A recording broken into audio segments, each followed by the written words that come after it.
सत्संग की आधी घड़ी तब के वर्ष 1000 तो भी बराबर है नहीं, कहे कबीर विचार। तो यहाँ आपसे प्रार्थना की जाती है, जब तक सत्संग चले आप सब चिंताएं और इधर उधर की गल्ला बातें छोड़ के ध्यान से सत्संग सुनो। कबीर साहब कहते हैं, तारा मंडल बैठ के यू चांद बड़ाई खावे, उदय होया जब सूरज का स्यों तारों छुप जावे।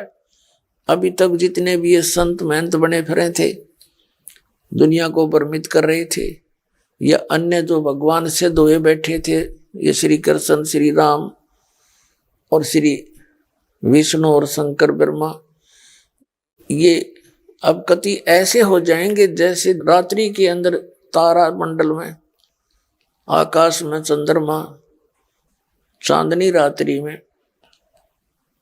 कितना अच्छा चमक रहा होता है, और सूर्य उदय होने के बाद फिर भी वो विद्यमान रहता है, लेकिन उसका अस्तित्व खत्म हो जाता है। ठीक इसी प्रकार ये भगवान, ये प्रभु जो हैं, ये अपने सतर के हैं, ये ब्रह्म पर ब्रह्म। जब पूर्ण ब्रह्म का ज्ञान आपके समक्ष होगा तो इनका अस्तित्व इस ज्ञान के सामने कति जीरो हो जाएगा। जैसे गीता जी अध्याय नंबर 2 के श्लोक नंबर 46 में कहा कि अर्जुन, जिसमें बहुत बड़े जलाशय की प्राप्ति के उपरांत छोटे जलाशय में, छोटे तालाब में, एक बहुत बड़ी झील की प्राप्ति के उपरांत एक छोटे से तालाब में, जोड़ में जैसी आस्था जीव की रह जाती है, ऐसी आस्था आपकी रह जाएगी इन उस तत्व ज्ञान से पूर्ण परमात्मा की जानकारी होने पर। अन्य भगवानों में तेरी ऐसी आस्था रह जाएगी जैसे जिसमें ये ज्ञान बोला गया गीता जी का, उसमें सभी मानव तालाबों के ऊपर आधारित थे, आश्रित थे। वर्षा होती थी प्रॉपर, वर्षा के दौरान बड़े बड़े जो वो तालाब होते थे, वो तालाब भर जाते थे, लेकिन उन तालाबों की, उन जलाशयों की इतनी क्षमता होती थी, एक वर्ष वर्षा ना हो तो वो सूख जाते थे। वो वर्षा के दिनों तक थोड़ा सा जल रह जाता था उनमें, एक वर्ष वर्षा ना हो तो वो कति खाली हो जाते थे, और उस पर आश्रित व्यक्ति भी महाकष्ट का सामना करते थे, तड़प तड़प कर मर जाते थे। और उन व्यक्तियों को एक बहुत बड़ा सरोवर मिल जावे जिसका जल 10 वर्ष वर्षा ना हो तो भी समाप्त ना हो, वो बड़ा जलाशय मिल जाने पर फिर उस छोटे जलाशय में जैसी आस्था रह जाती है, अंडरस्टूड है, वो जलाशय छोटा बुरा नहीं, लेकिन वो तो काम चलाऊ था, उस पर सुरक्षित नहीं थे वो। इसी प्रकार ये भगवान श्री विष्णु जी और श्री शंकर जी और इन्हीं के अवतार श्री राम और श्री कृष्ण जी और ब्रह्म, इनका पिता है किसी ब्रह्मांड का स्वामी, जिनको हम भगवान मान के पूजा करते थे। अब पूर्ण परमात्मा कबीर साहब की अक्षमता से, उसके सामर्थ्य से परिचित हो जाने के बाद ये ब्रह्मा विष्णु महेश और ब्रह्म ये बुरे नहीं लगेंगे हमने, लेकिन ये हमारे काम के कोनी। जब हमने वो बड़ा जलाशय मिल गया तो जोड़ पर कौन आश्रित रहेगा, ऐसा कोई व्यक्ति नहीं। तो इसी प्रकार आप जी के समक्ष इस पूर्ण परमात्मा सत्य पुरुष की महिमा आपके रूबरू होगी और आपके हृदय में यह बात समा जाएगी। उस दिन आपकी सचीची ऐसी हो जाएगी जैसे बहुत बड़े जलाशय की प्राप्ति के उपरांत छोटे जलाशय में जैसी आस्था रह जाती है। अब कई बार समझाने की आवश्यकता है नहीं, बहुत आराम से समझ सकते हो। तो पूर्ण परमात्मा कबीर परमेश्वर जी ने अपनी महिमा आप आकर बताई और महापुरुषों को मिले, उनको सच्चाई से परिचित करवाया। पुण्यात्माओं, सबसे बड़ी गलत धारणा हमारे अंदर यह भर रखी है कि कबीर साहब का जन्म होया था और उसके बारे में पता नहीं के बकवाद गढ़ रखी है नकलियों ने। यहां तक कहते हैं कि एक ब्राह्मणी विधवा होगी और वो रामानंद जी ब्राह्मण थे, एक ऋषि, वो उनके दर्शनार्थ और बहनों के साथ चली गई हैं और उसने चरण छुए, आशीर्वाद दे दिया रामानंद जी ने कि पुत्रवती हो। उसने कहा, हे महाराज मैं तो विधवा हूं। तब कहते हैं ऐसी दंत कथा बकवाद गढ़ रखी लोगों ने। तो कहते हैं रामानंद जी कहने लगे, मैंने जो आशीर्वाद दे दिया ये तो फलेगा बेटा। तो जिस कारण से उस विधवा का बालक हो गया, शर्म के मारी गिर आई। और उस विधवा का नाम भी तो बता दो, कथा सुनानी हो। उसके पति का नाम हो, किसकी बेटी थी, कुछ तो सिर पैर बताओ, मारो बकवाद खान कहेंगी। तो ये मंद गढ़त कहानियां उस भगवान के विषय में बना रखी थी। हम इन नकलियां के इन दंत कथा को सुनकर अभी तक भ्रमित थे।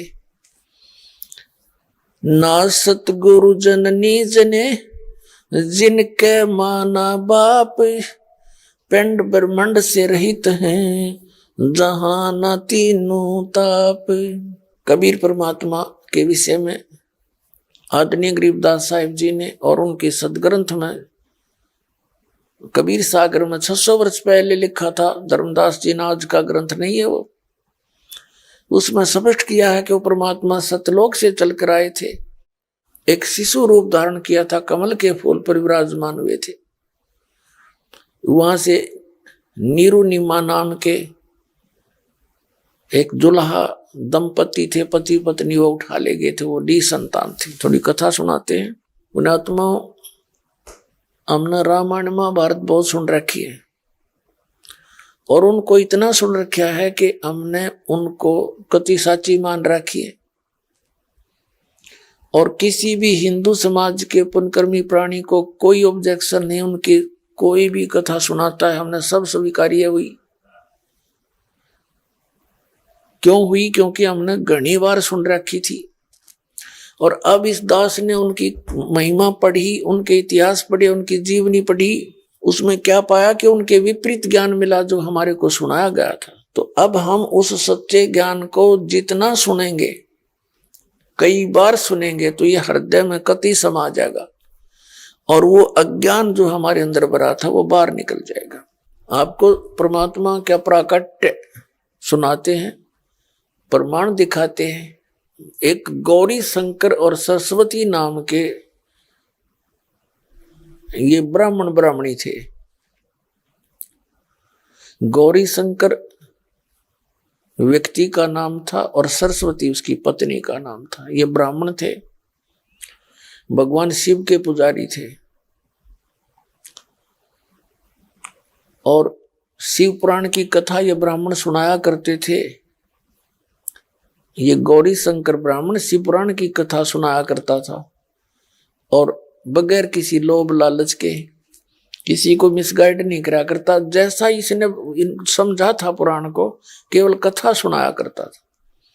ना कोई शिष्य बनाता था, ना यजमान बना रखे थे।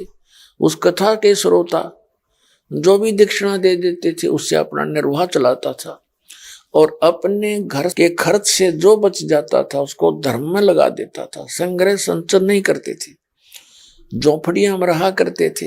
ये बकवाद अब भागी हमने इस कलयुग में। ना तो अपना सिंपल वे से रहते थे पूरे समाज सभी। तो उसने इस प्रकार काफी समय बीत गया। ये दोनों निसंतान थे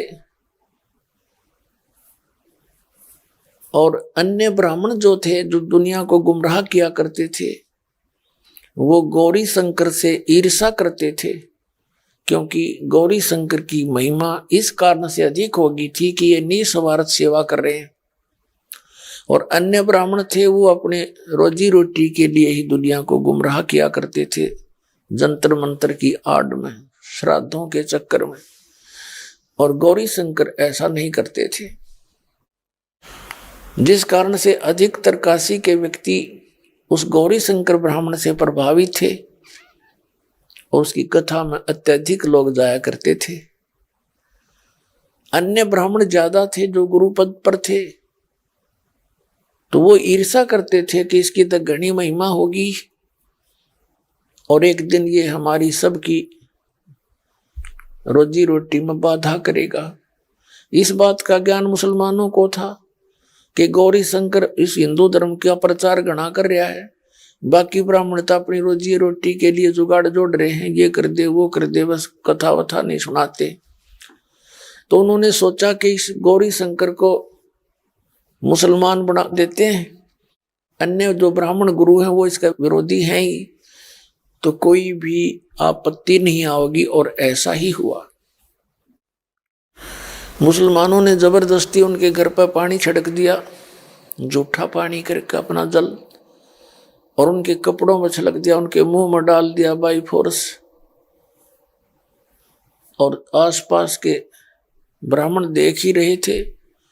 उन गुरु ब्राह्मणों ने, नकलियों ने आवाज लगा दी कि गौरी शंकर मुसलमान बन गया है, इसका भाईचारा बंद, गंगा में स्नान नहीं करेगा गंगा घाट पर, और कोई से बात नहीं करेगा।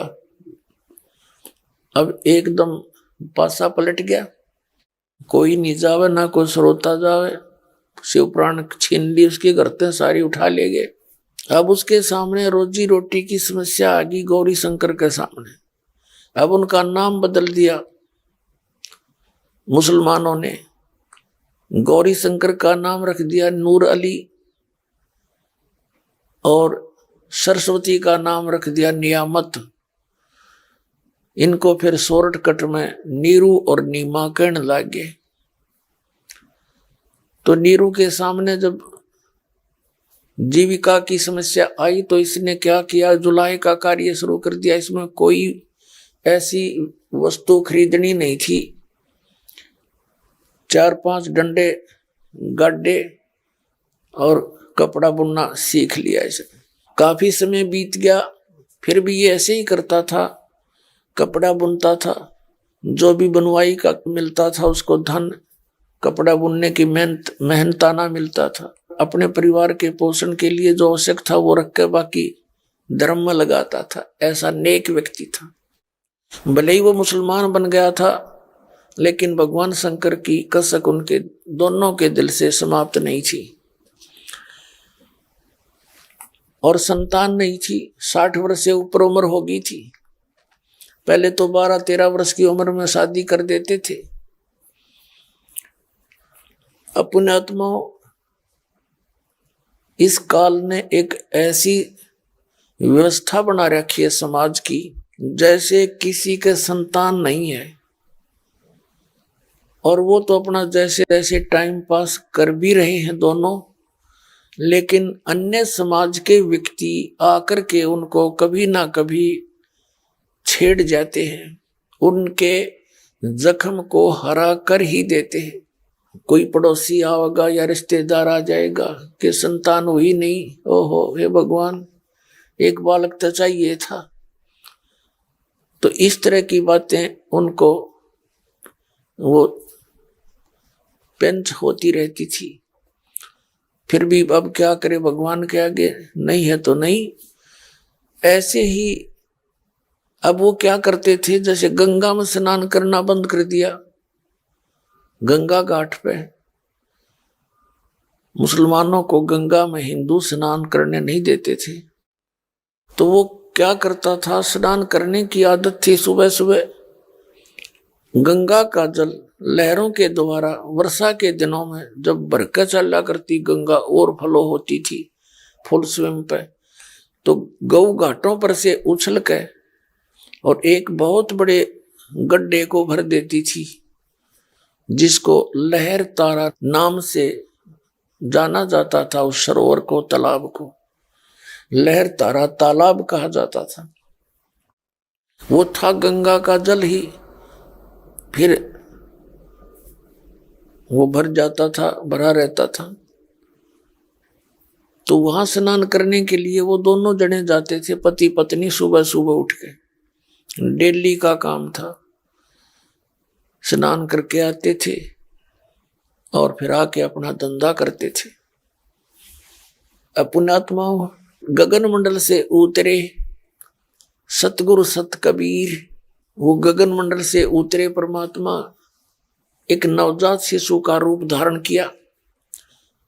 सन 1398 संवत 1455 ज्येष्ठ सुदी यानी जेठ उतरते की पूर्णमासी, सुबह सुबह ब्रह्म मुहूर्त में, ब्रह्म मुहूर्त कहते हैं सूर्य उदय होने से लगभग 1.5 घंटा पूर्व, परमात्मा सतलोक से चलकर आए और एक कमल के फूल के ऊपर एक शिशु रूप धारण करके विराजमान हो गए। एक अष्टानंद नाम के ऋषि जी, जो रामानंद ऋषि जी, महर्षि रामानंद जी के शिष्य थे, काशी के अंदर समय आने पर कुछ आगे चलकर एक रामानंद नाम के एक ब्राह्मण बड़े सुलझे हुए थे। उसने देखा कि काशी के अंदर अन्य पंडितों ने गदर मचा रखा है, सबको ऊत भूत की पूजा पे लगा रखा है। तो वो पुण्यात्मा वहां से चलकर आए, कहीं द्राविड़ देश से आए और यहाँ आकर के काशी बनारस में उसने अपना डेरा स्थापित किया गंगा के किनारे, और 1400 ऋषि बनाए अपने ज्ञान के प्रचार को आगे बढ़ाने के लिए। उनमें से एक था अष्टानंद ऋषि। अष्टानंद जी सुबह सुबह उसी सरोवर पर स्नान करने जाते थे।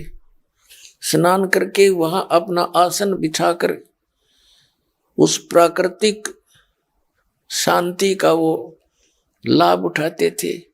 जैसे उसके गुरुजी ने साधना बता रखी थी, वहां साधना किया करते थे। और प्रतिदिन की तरह उस दिन भी वो अष्टानंद ऋषि जी ब्राह्मण वहां बैठे थे, साधना करने की चेष्टा कर रहे थे। इतने में क्या देखा कि आकाश से एक प्रकाश का पुंज, एक गोला सा आया।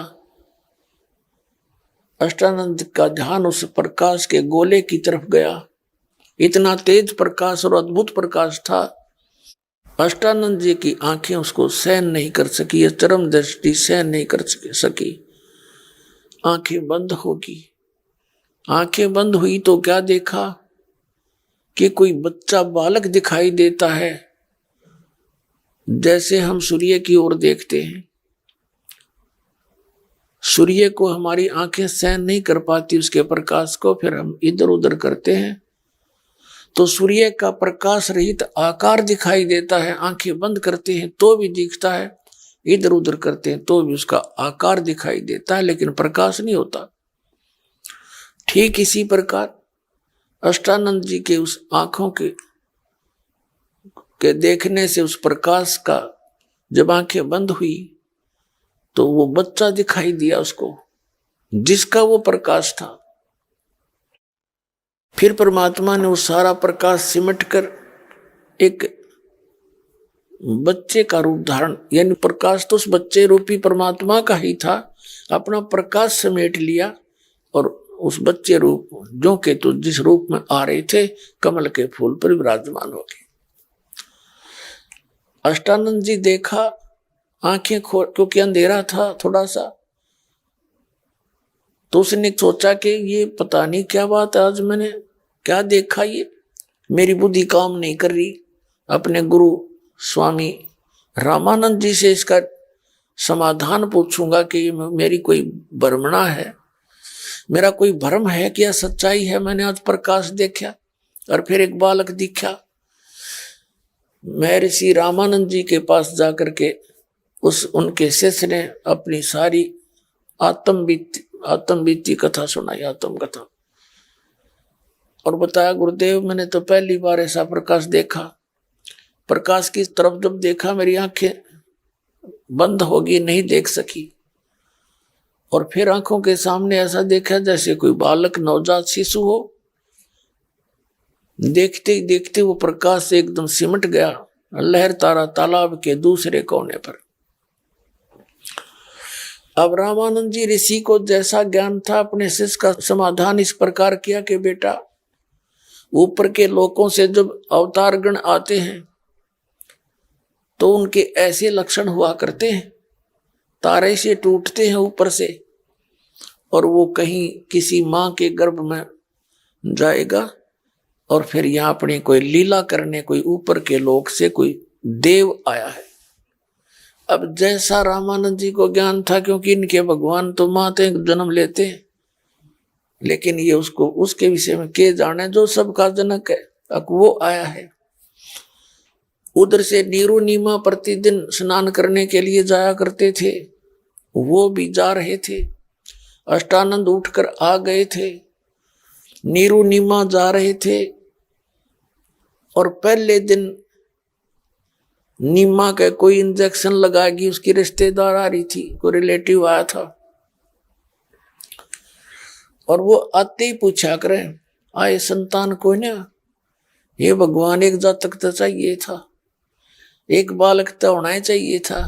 सारी रात बतलाएंगी, ये इंजेक्शन लाएंगी। अब वो सारी रात विचलित थी, वह तो उठ कर चली गई दूसरे घर में किसी और के यहाँ, और नीमा ने सारी रात करवट ले ले काटी। और वही कसक उसका बरी हुई थी, दोनों स्नान करने जा रहे थे, रोती हुई चली जा रही थी और कह रही थी, हे भगवान, हे शंकर भगवान, क्या आपके घर में हमारे लिए एक बालक की कमी होगी? हमें भी एक संतान दे देते, मेरा भी जगत में साझा हो जाता। और बुरी तरह रोने लगी ऐसे करके, जो फूट फूट कर रोए। अब नीरू कहने लगा, नीमा, यदि हमारे भाग्य में होता तो भगवान दे ही देते, तू अपनी आंखें खराब ना करे। देख, पहले तो हमारे कोई संतान नहीं, बुढ़ापे में कोई उंगली पकड़ने वाला नहीं, ऊपर से तू रो रो के आंख खराब कर लेगी, अंधी हो जाएगी। मत शोक करया करे। ऐसे बातें करते कराते कुछ वह शांत हुई, उस तालाब पर पहुंच गए। पहले नीमा ने स्नान किया, नीरू बाहर बैठ गया। नीमा स्नान करके बाहर आ गई तो नीरू स्नान करने के लिए जल में प्रवेश कर गया। और सुबह का जो अंधेरा होता है वो जल्दी छट जाया करे।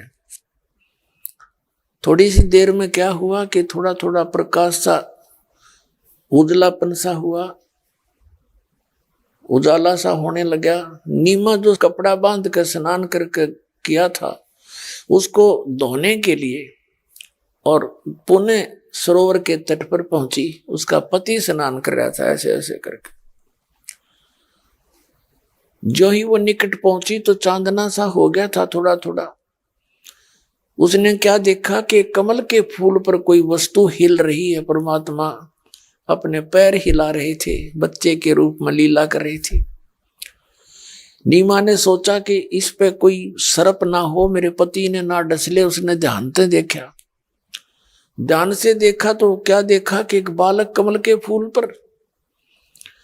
अपने पति से कहा कि देखियो जी, इस कमल के ऊपर बालक है, कृपा इसको उठाइयो उठाइयो, डूबेगा बालक, देखना छोटा सा बच्चा है। अब नीरू नहा रहा था, वो कहने लग गया, उसने सोचा तो कति मेंटल होली, अब इसने जल में भी बालक दिखाई देने लगे। कहने लगा, नीमा मेरी बात मान जा, तू छोड़ दे इस बालक काड़ी ने, तो मत सारे दिन इसको ऐसे ना कर, तेरी आंखें फूट जाएंगी। वो ना भी रहा है, उसकी बात का उत्तर भी दे रहा है। तब नीमा ने कहा, देखना देखना कति सच, देखना ये बालक डूब गया। तो जिधर वो हाथ कर रही थी, नो देख कर उसने देखा कि यह तो सचमुच कोई बात है। ऐसे जब देखा तो क्या देखा कि एक बालक कमल के फूल पर लेटा हुआ है। आओ देखा ना ताओ देखा, नो का नो कमल समेत तोड़ लिया, उठा लिया बालक को और दे दिया अपनी पत्नी को। बोलो सतगुरुदेव।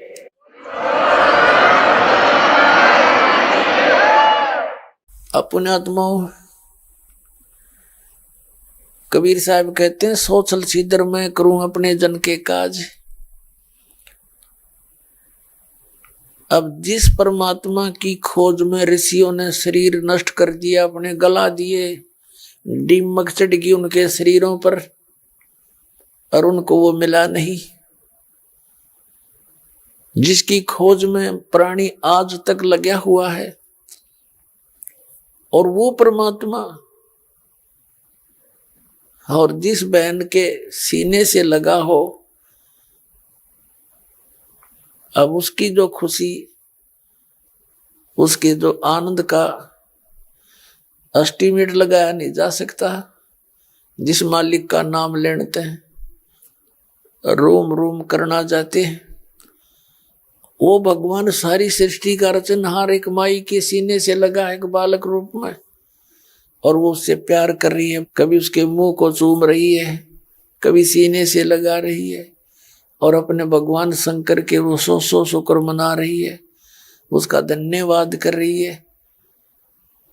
अब पुण्यात्माओं, इन भगवानों के, इस विष्णु और शंकर जी के, राम और कृष्ण जी के 9 नंबर बनते रहे। कहते करे करावे साइया मन में लहर उठा, दादू सिरदर जीव के आप बगल हो जा। ये परमात्मा वो खुद आए मालिक, और वो मान रहे हैं कि भगवान शंकर ने बालक दे दिया।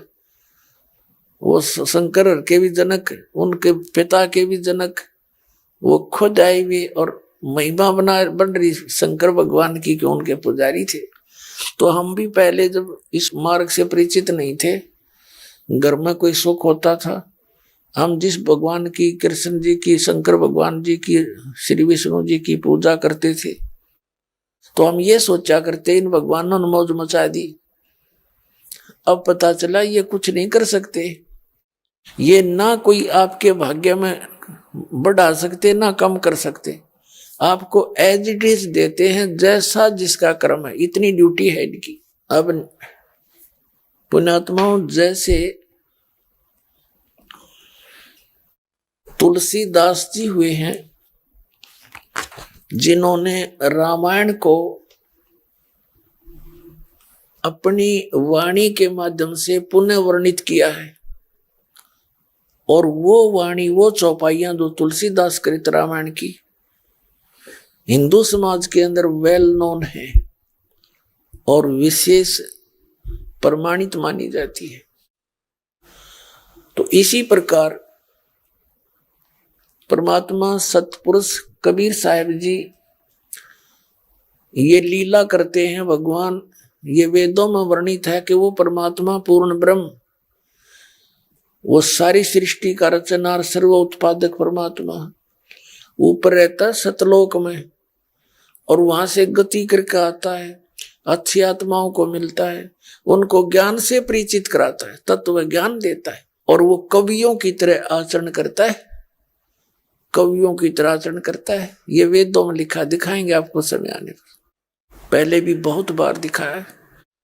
तो पुण्यात्माओं, अब आज तक हमने वेद सुने थे, हमने गीता जी तो पढ़ी थी, पर वेदों के दास ने तो दर्शन भी नहीं हुए थे जब तक यू मालिक का ज्ञान नाम प्राप्त नहीं हुआ। इसके भी कई वर्ष के बाद वेद देखे थे, और जो कबीर परमात्मा ने और उनसे परिचित आदरणीय गरीबदास साहिब जी ने जो ज्ञान दे रखा था अपनी वाणी में, आज सदग्रंथों में ज्यों का त्यों पाया। तो पूर्ण परमात्मा सतपुरुष सतलोक से चलकर आते हैं। जैसे एक लीला तो पूरे युग में एक ही करते हैं, जो शिशु रूप धारण करके कमल के फूल पर विराजमान होते हैं, वहां से निसंतान उनके कोई परम भक्त होते हैं पहले के, वो उठा ले जाते हैं। तो वहां लीला में तरीके से बालक की तरह बड़े होते हैं, छोटी उम्र से ही वो ज्ञान प्रचार प्रारंभ कर देते हैं, और दूसरी प्रकार से वो यहाँ आते हैं, कहीं पर भी आकर प्रकट हो जाते हैं, साधु संत रूप बनाकर, ऋषि का रूप बनाकर, जैसे जिंदा महात्मा का रूप बनाकर, विशेषकर कलयुग में जिंदा महात्मा के रूप में वो अधिक आए हैं। और किन किन महापुरुषों को मिले हैं उस जिंदा महात्मा के रूप में? आदरणीय धर्मदास साहिब जी को, आदरणीय मुल्कदास साहिब जी को, आदरणीय नानक दास साहिब जी को, आदरणीय मुल्कदास साहिब जी को, आदरणीय दादू साहिब जी को, आदरणीय गरीबदास साहिब जी गांव छुड़ानी जिला सज्जर वाले को, आदरणीय घीसा दास साहिब जी गांव खेखड़ा जिला मेरठ उत्तर प्रदेश वाले को। इन महापुरुषों को वो परमात्मा आकर मिले हैं। अच्छी आत्माओं को मिलते हैं, उनको ज्ञान से परिचित कराते हैं और मिलकर क्या करते हैं, जैसे गरीबदास जी को यहां मिले, फिर सतलोक लेकर गए। सतलोक के अंदर परमात्मा देखा, जो नीचे आया था वही भगवान ऊपर, जो साधु रूप में आया था वही बैठा अनंत कोट ब्रह्मांड के संचालक के रूप में। तब गरीबदास जी को दृढ़ विश्वास हुआ कि ये बाबा जी जो नीचे आया था ये खुद भगवान है, कबीर साहब। फिर उनका ज्ञान योग खोल दिया। ज्ञान योग का अर्थ है दिव्य दृष्टि खुल जाती है। दिव्य दृष्टि की भी रेंज होती है, क्षमता होती है।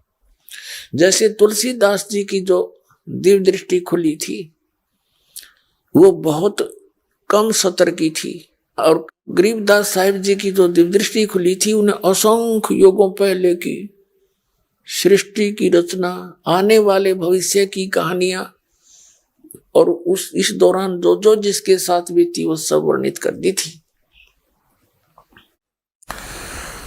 तो जिस प्रकार तुलसीदास जी कृत रामायण हमें मान्य है, इसी प्रकार समझ लो आदरणीय गरीबदास साहिब जी के द्वारा आंखों देखा हुआ परमात्मा का वो सब हाल और वो महिमा उनके द्वारा अमृतवाणी में लिखी। उनका ज्ञान योग खुल जाता है। ज्ञान योग खुलने के पश्चात व्यक्ति यहां बैठा पता नहीं जहां देखना चाहे वहां का चलचित्र की तरह सब पीछे बीता हुआ एज इट इज यथार्थ देख सकता है। तो ऐसे गरीबदास साहिब जी ने वो देखा और परमात्मा ने उनको ज्ञान दिया। वो सारा मिला करके किस प्रकार वर्णन किया वो सुनाते हैं उनकी अमृतवाणी में। 84 बंधन कटे किन्नी कल्प कबीर, 52 चतुर्दश लोक सब टूटे जम जंजीर। अनंत कोटि ब्रह्मांड में बंदी छोड़ कहाए, सो तो एक कबीर है वो जननी जने नवाए। गरीबदास साहिब जी कह रहे हैं अनंत कोट ब्रह्मांड में ये बंदी छोड़ कहाए। बंदी छोड़ जो काल के बंधनों से छुड़वाता है। काल ने हमारे को कर्मों के बंधन में बांध रखा है और इन कर्मों के बंधन से कबीर परमात्मा ही हमें छुड़वा सकता है, इसलिए वो बंदी छोड़ कहता है। यजुर्वेद अध्याय नंबर 5 के मंत्र नंबर 32 में कहा है कि कबीर अंगारी असी बंभारी असी सवर ज्योति रित धामासी। वो परमात्मा कबीर पापों का नाश करने वाला है, बंदी छोड़ है, बंधनों का शत्रु है, वो सतलोक में रहता है। तो यहाँ गरीबदास साहिब जी कहते हैं अंत कोट ब्रह्मांड में बंदी छोड़ कहाए, सो तो एक कबीर है जो जननी जने नमाए। जल थल पृथ्वी गगन में बाहर भीतर एक, ये पूर्ण ब्रह्म कबीर हैं अवगत पुरुष अलेख।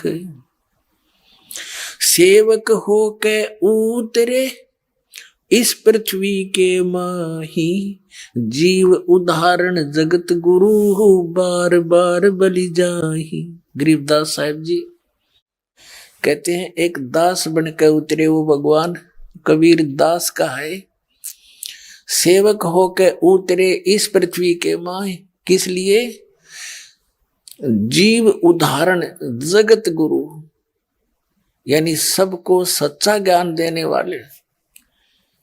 और गरीबदास जी कहते हैं बार बार बलिहारी जाऊं। काशीपुरी कष्ट किया उतरे अदर अधारे। कितना स्पष्ट वर्णन किया है कि काशी के अंदर आए परमात्मा और ऊपर के न्यू उतरे। मोमिन को मुजरा हुआ वहां जंगल में दीदार। मोमिन माने उस मुसलमान जुलाहे को। कोटि किरण शशि भाने सुध ये आसन अदर विमाने। पर सत पूर्ण ब्रह्म को शीतल पिंड और प्राण। गोद लिया मुख चूम कर हेम रूप झलकंत।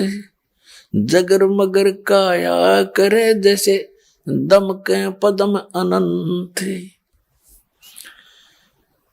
कि जब नीरू ने नीमा को बालक थमा दिया, अब जैसे प्यासे को जल मिल जा तो इतना पिया करे मुंह तटावे को ना। तो ऐसी स्थिति में नीमा उस बालक ने पाके कहते हैं गोद लिया मुख चूम कर हेम रूप झलकंत। और जगर मगर काया करे जणु जैसे दमक पदम अनंत। परमात्मा का इतना अलौकिक बॉडी था। उस परमात्मा कबीर जी का शरीर ऐसनाविरम शुक्रम कायम, नाड़ी तंत्र से बना हुआ नहीं था उस मालिक का शरीर। उसको विधेय भी कहते हैं। जो हमारे जैसी देह नहीं हो, ये तो हमारी तो देह है, उसकी इससे हटकर जो देह है वो विधेयी थे। काशी उमटी गुल भया मोमिन का घर घेरे। अब यहाँ क्या है, नीरू ने सोचा, उधर से नीमा तो मस्त थी बच्चे को पाके, जैसे भूखे ने भोजन मिल जा, कंगले ने मिल जा धन, निर्धन को धन मिल जावे, और भूखे को रोटी प्यासे को जल मिल जाए। इतनी खुशी उमंग में को सो शुक्र मना रही अपने शंकर भगवान की। अब नीरू के मन में एक बात खटक गई कि हे भगवान, यदि हम इस बालक ने घर ले चलेंगे, काशी के लोग पूछेंगे कहाँ से लाए, हम कहेंगे कमल के फूल पर मिला, लोग विश्वास नहीं करेंगे और हमें झूठा बतावेंगे। बच्चे को भी छीन लेंगे, राजा प्रजा को भड़का के हमारे साथ दुर्व्यवहार करेंगे और हमसे पूछेंगे सच्ची बताओ इसकी किसका चुरा कर लाए हो, और हमें नगरी से भी निकाल दिया जाएगा। अब नीरू अपने डर से इतने विचार लगा गया और नीमा से कहा, नीमा इस बालक ने यहीं छोड़ दे, इसमें हमारी खैर है, इसी में सेफ्टी है। और उसको सारी बात से परिचित करा दिया कि ऐसे ऐसे बन सकता अपने साथ। अब नीमा कहने लगी, मेरे ऊपर ना जाने इस बालक ने के जादू कर दिया, मैं छोड़ नहीं सकती, प्राण त्याग सकती हूँ। अब नीरू ने कहा कि तू आगा पीछा कुछ नहीं देखती, तेने तो एक जिद पकड़नी आ गई है और मेरी एक नहीं मानती, तो इस बालक ने यही रख दे, ना तेरे में दो मारूंगा। यानी अपने जीवन में अपनी पत्नी की तरफ उसने पहली बार हाथ किया था थप्पड़ मारने के लिए, नहीं तो उसकी प्रत्येक बात को स्वीकार किया करता था, ये जान करके इसका संतान नहीं है, इसकी आत्मा दुखी ना हो जाए, जो वह कहती वही कर देता था। तो कहने लगा कि तू मेरी इस जो है ना नम्रता का तेने घना नाजायज फायदा उठा लिया, और तू कुछ नहीं देखती, कुछ तो सोच ले, जो बालक भी छिन जाएगा और घर छूटेगा। नीमा बोली, मुझे चाहे देश निकाला दे, इस बालक ने नहीं छोड़ूंगी, चाहे मार दो मुझे कोई। ये सोचकर उसने सोचा यह बड़ी अठी होगी, ऐसे हाथ किया था। परमात्मा बोले वो बालक के, नीरू चिंता ना करे, मुझे घर ले चल, कोई दिक्कत नहीं आओगी, मैं तुम्हारे लिए आया हूं। वो डर गया कि छोटा सा बालक बोला कि दे कोई जंतर मंत्र कोई और भूत प्रेत ना हो यो। आगे आगे हो लिया कान बोझ कर कती, बिल्कुल चुपचाप घर ले आए। अब इतना सुंदर बालक, हाय हाय, वो तो छवि न्यारी थी दाता की। अब जो भी देखे ठग्या सारे जावा कि इतना सुंदर बालक कित पाया। अब वो तो बात पूछना भूल गए, और जो को परमात्मा की लीला थी कहते हैं काशी के लोग नो गीत गातियां लड़कियां औरतें देख का आवांगे जो कोई ऐसा बढ़िया ऐसा सुंदर बालक पाया है उन्हें, ऐसा सुंदर बालक मिला है नीरू के। अब वहां कैसा चित्रण किया गरीबदास साहब जी ने।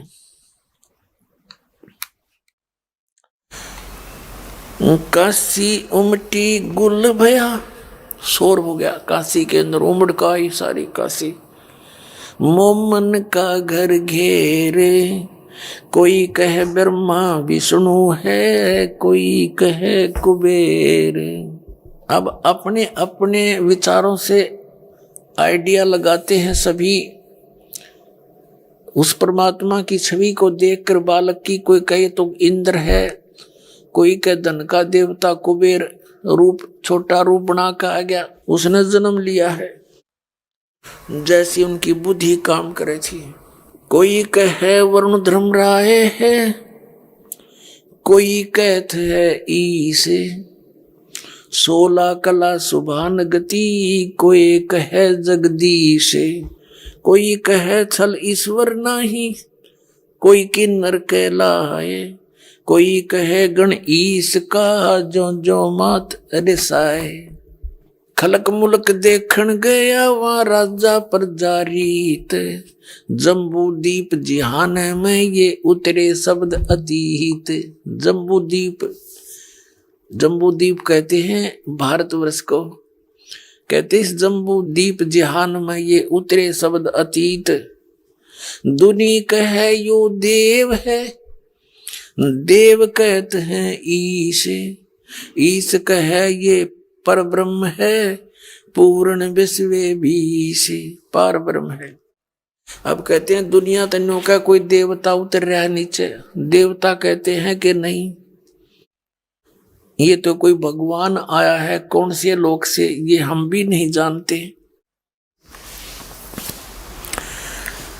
अपनात्मा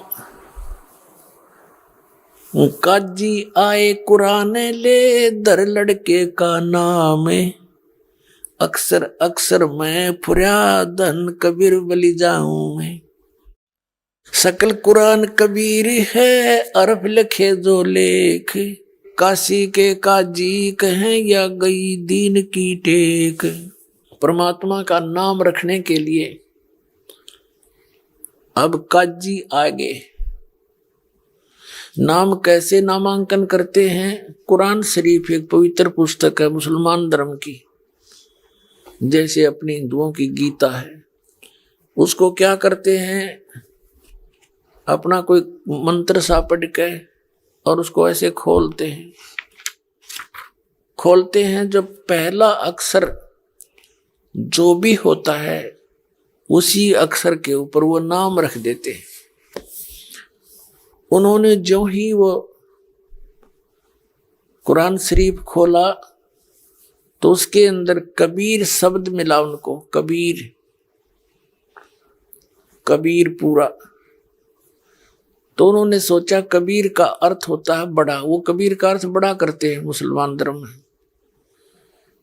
तो उनके काजिया के मन में ये दोष आ गया कि एक जुलाहे के बेटे का नाम कबीर रखना अच्छा नहीं लगता, और देखने लग गए न्यू। दूसरी जगह दोबारा फिर खोली हुआ कुरान, उसमें क्या पाया कि पूरे पृष्ठ पे केवल कबीर कबीर कबीर कबीर कबीर कबीर लिख रखा उनकी है उस लैंग्वेज में, दूसरा अक्षर नहीं था। उन्होंने फिर पलट के देखा इधर उधर, पूरी कुरान में कबीर के अतिरिक्त, कबीरन के अतिरिक्त कोई शब्द नहीं। कबीरन खबीरा जैसे बोलते हैं। और परमात्मा बोले काजी मेरा नाम कबीर ही रहेगा, तो कुछ भी कर ले। अब वो काजी डर गए, छोटा बालक बोला और दा तेरे खे देसी भाई कबीर दर दो इसका नाम। वो तो जो नाम लेकर आते हैं अपना वही चलेगा उसका, उसने कौन बदल दे सारे सृष्टि के रचनार वो। अब क्या हुआ, 25 दिन के हो गए परमात्मा, 25 दिन के हो गए, ना अन्न खावे ना जल पीवे। अब नीमा और नीरू दोनों चिंतित, विशेषकर नीमा घनी चिंतित होगी। अब उसने ये फैसला कर लिया कि हे भगवान, यू बालक ना खाता ना कुछ पीता और ये मरेगा ही, ये तो मृत्यु होगी। इसमें तो अंडरस्टूड है, जो बालक खावा न पीवे 25 दिन हो गए। तो नीमा ने फाइनल फैसला कर लिया कि जय यू बालक मर गया तो गेल फांसी खाऊंगी, गेल मरूंगी, आत्महत्या करूंगी। कति हृदय से सोच ली थी उसने कि जिया नहीं जागा, इतना मोह हो गया इस बालक में। तब रो रही है कि हे भगवान शंकर, या तो यू बालक नहीं देना था, हृदय करीब ले रहे हो, मुझ दासी की किस्मत में यू के लिख रखा भगवान आपने। इतना कह के और लगी बुरी तरह रोने। परमात्मा ने देखा बुढ़िया मरेगी, रो के कबीर साहब ने प्रेरणा करी, इसके हाथ में रिमोट, पूरे ब्रह्मांड चलाने वाले वो बैठे वहां पालने में। तो शंकर भगवान जी के कान खड़े हुए शिवलोक में कि तुझे याद करके कौन रो रहा है। ना तो दुनिया ना रो है, किसी खातिर ना आए हुए, वो तो कारण मालिक का था। शंकर भगवान एक साधु रूप बना के और वहां आके खड़े हो गए, नुआते दिखे दूर तय। शंकर भगवान ने पूछा, माई क्यों रो रही है? नीमा कहने लगी, महाराज जी मेरी बात ने मत सुनो, मेरे दुख ने तुम भी दुखी हो जाओगे। फिर भी कहा, माई रोती रोती बोल रही है। फिर भी शंकर भगवान जी ने कहा कि माई यूं कहते हैं, अपने दुख ने दूसरे ताई बता दे कुछ हल्का हो जाता है। बता तो श्री, हो सकता हमारे सत्र का हो तो हम करेंगे। तो उसने फिर सारी कहानी बता दी कि पहले तो हमारा संतान नहीं थी। एक दिन हम स्नान करने के लिए तालाब की ओर प्रतिदिन की तरह जा रहे थे। उस दिन मैंने अपने भगवान शंकर को विशेष याद कराया था और मेरे भगवान ने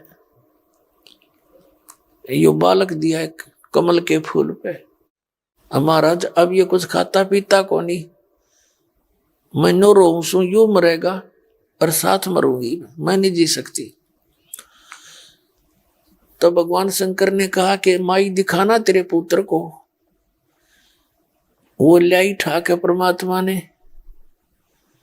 हाथों में और सोचा कि अपने बेटे ने इस महात्मा के चरणों में डाल दो, इसके जीवन दान दे देगा यूं। अब जो न्यू का न्यू नीचे को डालना चाहा, परमात्मा आकाश में उठ गए, यानी ऊपर ने उठ गए। भगवान शंकर जी के सिर के लेवल में, सतर में, जमीन से 6-7 फुट ऊपर, और अपने आप निराधार स्थिर हो गए। अब माई ने सोची, यो बाबा जी वे करामात है या इसके चमत्कार है या लीला शक्ति है, मेरे बालक को आकाश में उड़ा दिया। और वो सारी सृष्टि के रचने वाले जिसने सब ब्रह्मांड रोक रखे, वो दाता अपने आप गया। भगवान शंकर ने ऐसे हाथ किया, भगवान शंकर के हाथों में आगे मालिक वो बालक। जब कबीर साहब वो नवजात शिशु 25 दिन का बालक कहने लगा कि शंकर महाराज जी, इस माई ने कह दो एक कुंवारी गाय ले आवे और कुंवारी गाय का दूध पिया करूं मैं।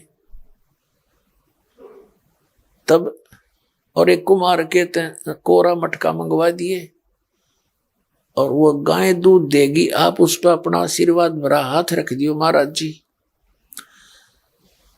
अब शंकर भगवान ने कहा उस नीमा से कि माई यू तेरा बेटा मरने वाला नहीं है, तो निश्चिंत रहे। तो नीमा कहने लगी, महाराज जी ये सूखी सांत्वना से मेरा दिल ना डटे, यू दूध नहीं पी लेगा, इतना मेरी तो टेंशन मिटे नहीं। तब शंकर भगवान ने कहा कि माई एक तेरा पति कहा, उसने बोला एक गाय ले आओ, एक कुंवारी गाय लाओ, बछिया जिसने दूध पीना छोड़ रखा हो, 1-1.5 वर्ष की, 1.5-2 वर्ष की, यानी कुंवारी। नीमा ने अपने पति नीरू को आवाज लगाई, वो भी आ गया। और सारी बात बताई। नीरू जाके एक बच्चिया ले आया। शंकर भगवान ने महात्मा रूप में खड़े थे, उसका थपकी मारी, वो सतन लंबे लंबे हो गए और दूध की धार चल पड़ी। पात्र नीचे रख दिया, जो कुम्हार के लाए थे, धोया मांझा। जब वो भर गया वो मटका, अपने आप दूध बंद हो गया। तब कबीर साहब ने दूध पिया। इस प्रकार प्रतिदिन वो कुंवारी गाय दूध देती थी, परमात्मा दूध पान किया करते थे। अपने आत्माओं,